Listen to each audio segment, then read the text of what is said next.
ನಮಸ್ಕಾರ ವಿದ್ಯಾರ್ಥಿಗಳೇ ಮತ್ತು ಪಾಲಕರೇ. 2025ನೇ ಸಾಲಿನಲ್ಲಿ ಯಾರೆಲ್ಲ ಅಭ್ಯರ್ಥಿಗಳು ಮೊರಾರ್ಜಿ ದೇಸಾಯಿಗೆ ಪ್ರಯತ್ನವನ್ನು ಮಾಡಿದ್ರಿ ಹಾಗೂ ಮೊದಲನೇ ಸುತ್ತು, ಎರಡನೇ ಸುತ್ತು, ಮೂರನೇ ಸುತ್ತು ಅಂತ ಹೇಳಿ 3 ಸುತ್ತುಗಳನ್ನು ಮತ್ತು ಅಂದರೆ ಒಂದು ಸುತ್ತಿನಲ್ಲಿ ಏನು ಮಾಡಿದ್ದಾರೆ ಅಂದರೆ ವಿಶೇಷ ವರ್ಗದವರಿಗೆ ಕೊಟ್ಟು 4ನೇ ಸುತ್ತನ್ನು ಕಂಪ್ಲೀಟ್ ಮಾಡಿರುವಂಥದ್ದು. ಏನಪ್ಪ ಅಂತಂದರೆ ಹೇಗೆ ಹಿಂದಿನ ವರ್ಷ ಕೂಡ ಏನು ಯಾವ ರೀತಿಯಾಗಿ ಒಂದು 3 ಸುತ್ತುಗಳನ್ನು ಮಾಡಿ ಮುಗಿಸಿದ್ರು, ಅದೇ ರೀತಿಯಾಗಿ ಈ ವರ್ಷವೂ ಕೂಡ ನನಗನ್ನಿಸ್ತಾ ಇದೆ ಇದೇ 4ನೇ ಸುತ್ತಿನ ಕೊನೆಯದಾಗುತ್ತೆ.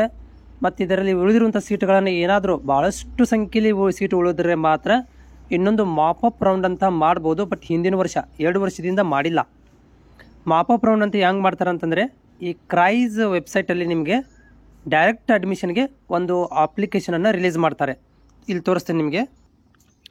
ಸೊ ಈ ಒಂದು ವೆಬ್ಸೈಟಲ್ಲಿ ನಿಮಗೆ ಅಪ್ಡೇಟನ್ನು ಮಾಡ್ತಾರೆ.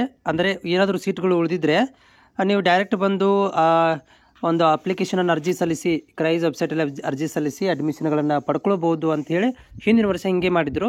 ಸೊ ಈ ಉಳಿದಿರೋ ಸೀಟುಗಳನ್ನು ಏನು ಮಾಡ್ತಾರೆ, ಅಲ್ಲೇ ಸ್ಕೂಲ್ ಮುಖಾಂತರನೇ ಫುಲ್ಮೆಂಟ್ ಮಾಡ್ಕೊಳ್ಳುವಂಥ ಕೆಲಸವನ್ನು ಮಾಡ್ತಾರೆ. ಸೊ ನನ್ನ ಕಡೆಯಿಂದ ಎಷ್ಟಾಗುತ್ತೆ ಸಿನ್ಸಿಯರಾಗಿ ಈ ವರ್ಷವೂ ಕೂಡ ನಾನು ಮಾಹಿತಿಯನ್ನು ಕೊಟ್ಟಿದ್ದೇನೆ.